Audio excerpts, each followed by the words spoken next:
Good morning students. जैसा कि आपने देखा कि पिछले वीडियो में हमने चैप्टर नंबर 12 का बेसिक कंप्लीट कर लिया था। आज हम जो है चैप्टर नंबर 16 करेंगे। ये भी अपनी तरफ से बहुत ज़्यादा अंक बाहर रखता है आपके एग्ज़ाम में, ठीक है, और इजी सा चैप्टर है बिल्कुल। तो इसको हम रिवाइज़ कर लेते हैं। सुनिए, हम बात करते हैं, देखो चैप्टर नंबर 16 यानी कि प्रायिकता की, ठीक है, और इसमें हम प्रश्नावली ले रहे हैं 16.1 प्रश्नावली जो डिपेंड करती है वो डिपेंड करती है सप्रतिबंध प्रायिकता पर। 16.1 जो प्रश्नावली है वो डिपेंड करती है किस पर? सप्रतिबंध प्रायिकता। अब देखो कंडीशनल प्रोबेबिलिटी क्या होती है। कंडीशनल प्रोबेबिलिटी सप्रतिबंध प्रायिकता, यानी आप ये कह सकते हैं कि एक दिए गए प्रतिबंध के साथ प्रायिकता ज्ञात करना ही सप्रतिबंध प्रायिकता होता है। आपको ऐसे सवालों में सप्रतिबंध प्रायिकता के जो सवाल होते हैं उसमें ऐसा कहा जाएगा कि यदि ऐसा हो चुका है तो ये ज्ञात करो। यदि यह ज्ञात है तो कुछ अज्ञात की प्रायिकता आपसे पूछी जाएगी। इस तरह के सवाल है, ठीक है। यानी आप ये कह सकते हैं कि सप्रतिबंध प्रायिकता में क्या होगा कि एक घटना आपको दे दी जाएगी और अन्य घटना की प्रायिकता आपसे पूछी जाएगी, ठीक है ना। जैसे देखो, मैं यहां पर लिख रहा हूं E/F। मैंने कहा सप्रतिबंध प्रायिकता क्या होती है? जिसमें एक घटना आपको दे दी जाती है, कहा जाता है कि ऐसा हो चुका है, तब ये होने की प्रायिकता ज्ञात करो। तो यही सप्रतिबंध प्रायिकता है। तो जो घटना दे दी जाएगी उसको नीचे लिखा जाएगा और जिसकी प्रायिकता आपसे पूछी जाएगी उसको ऊपर लिखा जाएगा। तो आप इसको कह सकते हैं क्या कि ये घटना E की सप्रतिबंध प्रायिकता क्या है? ये घटना E की क्या है? सप्रतिबंध प्रायिकता है, ठीक है ना। जब F घटित हो चुकी है, या आप ये कह सकते हैं F दिया है, F घटित हो चुकी है। जब घटना की सप्रतिबंध प्रायिकता को इसी प्रकार लिखा जाएगा, जिसकी प्रायिकता हमें ज्ञात करनी है वो ऊपर, जो हमें दी गई है वो नीचे। जहां भी ऐसा लिखा दिख जाए तो समझ जाना वो सप्रतिबंध प्रायिकता को दर्शा रहा है, ठीक है। जो घटना आपको दे दी जाए उसको नीचे लिखना है। अब इसका जो फॉर्मूला होता है, सब बच्चे ध्यान रखें बेटा कि E/F का जो फॉर्मूला होता है, ठीक है। अब बटा वाली घटना जो है उससे भाग अनिवार्य रूप से देना है। देखो, दी हुई घटना का भाग आपको देना है, यानी बटा वाली घटना का भाग देना है फॉर्मूले में। और ऊपर दोनों घटनाओं का क्या आ जाएगा? इंटरसेक्शन आ जाएगा। और इस फॉर्मूले को हमेशा परिभाषित बनाए रखने के लिए आगे लिखा जाता है PF is not equal 0। Main formula तो आपका यही है। अब मैंने इसके ऊपर कुछ सवाल लिखे हैं और आप भी ध्यान रखिएगा, न्यू टाइप के जो क्वेश्चन हैं उनमें आपको क्वेश्चन देखने को जरूर मिलेगा, ठीक है। पूरे चांस रहते हैं। जब भी मल्टीपल चॉइस की बात होती है प्रायिकता से संबंधित, तो ऐसा सवाल हमेशा आता है। जैसे कि आपके पास देखो फर्स्ट क्वेश्चन है बेटा, पढ़िए क्या है कि आपको बेटा PA दे दिया हमने, कितना बोलो? 7/13। PB दे दिया आपको कितना? 9/13। आपको हमने इंटरसेक्शन दे दिया कितना? 4/13। और आपको कहा कि प्रायिकता ज्ञात कीजिए A/B की। किसकी? मैंने अभी आपको क्या कहा था? इस तरह का जब आपको A/B, E/F, G/H ऐसे बटा में दो घटनाएं देखने को मिल जाए ना, तो समझ जाना कि वो सप्रतिबंध प्रायिकता, ये सप्रतिबंध प्रायिकता है, ठीक है। इसको आप कह सकते हैं कि A की सप्रतिबंध प्रायिकता जब B ज्ञात है, हमें कोई मतलब नहीं है, हमें ये सिंबल दिया हुआ है, इस सिंबल को देख करके हम समझ गए कि ये सप्रतिबंध प्रायिकता है।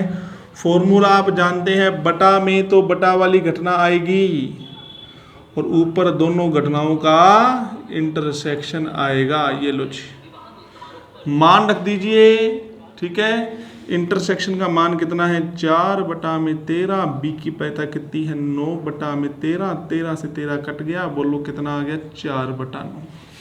ये है बेटा सह प्रतिबंध प्रायिकता के क्वेश्चन। अब आप यहाँ देखिए प्रश्न संख्या 2 क्या दी हुई है कि आपको बेटा पीबी का मान दिया हुआ है 0.5, पीबी का मान दिया हुआ है 0.5 और इंटरसेक्शन की प्रायिकता आपको दी गई है 0.32। कितनी दी गई है? 0.32। ए इंटरसेक्शन बी की प्रायिकता 0.32 और आपसे ये पूछ लिया कि ए बटा बी क्या होगा। ये गलत लिख दिया सवाल मैंने, ए बटा बी क्या होगा, ये लो। अब ए बटा बी हमें निकालना है तो आप वही फॉर्मूला, दोनों घटनाओं का इंटरसेक्शन बटा में बटा वाली घटना का भाग, इंटरसेक्शन कितना 0.32, नीचे कितना आ गया 0.5, पॉइंट से पॉइंट कट गया 50 हो गया और 25 पर बोलो कितना आ रहा है बेटा 16 बटा में 25। ये लो जी, ठीक है। इसी तरह से आप निकाल सकते हैं। अब जैसे इसी तरह से तीसरा सवाल है आपके पास में, देखिए ये कह रहा है कि 2 गुना में पी ए बराबर पी बी बराबर 5/13। तो इस एक संबंध के अंदर ही पी ए और पी बी दोनों के मान छुपे हुए हैं, ध्यान रखना। एक बार तो आपने 2 गुना में पी ए को लेना है 5/13 और एक बार आपने पी बी को लेना है 5/13। 5/13 के साथ बार एक बार तो पी ए वाले को लेना है, एक बार पी बी वाले को लेना, ठीक है बच्चों। अब यहाँ से देखो पी ए का मान कितना आ जाएगा बताओ आप, 5 बटा में आ जाएगा 26। यहाँ पी बी का मान कितना है बेटा बोलो, 5 बटा में 13,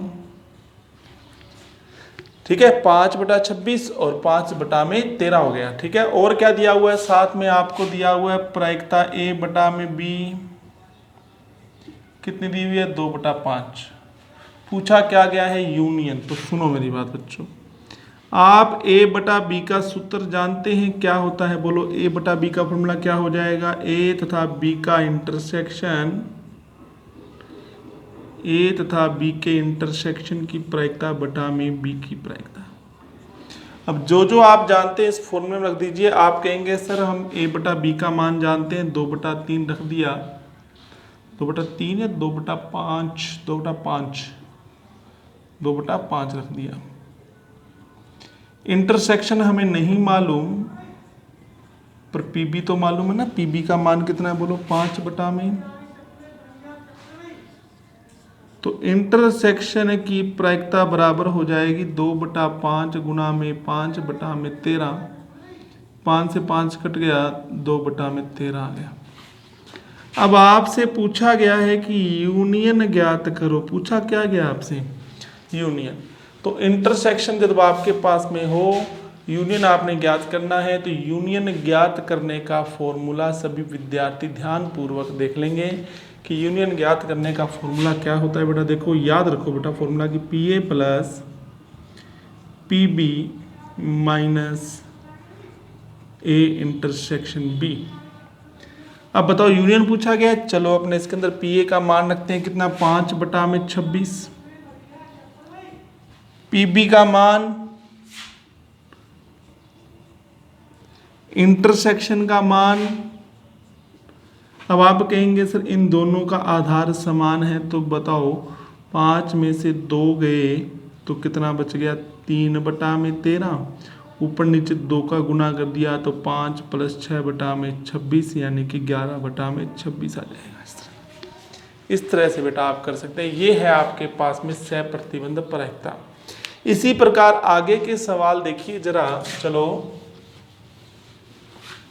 ठीक है। आज बड़े सिंपल से क्वेश्चन लिए इस वीडियो के माध्यम से, कल आगे जो थियोरेटिकल क्वेश्चन है उनकी बात करेंगे, ठीक है। जिनको आता है चैप्टर उनके लिए बहुत ईजी है और जिनको नहीं आता है वो इन वीडियोस को देख करके अच्छे से ये चैप्टर क्लियर कर सकते हैं, ठीक है। इस चैप्टर को छोड़ के मत जाइएगा आप।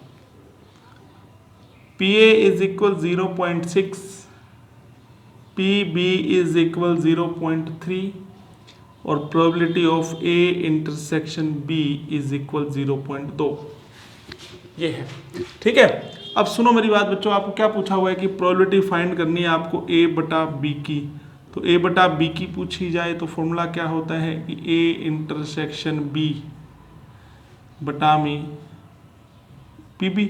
इंटरसेक्शन आपको पता है 0.2, पीबी आपको पता है 0.3, तो कितना हो गया बोलो।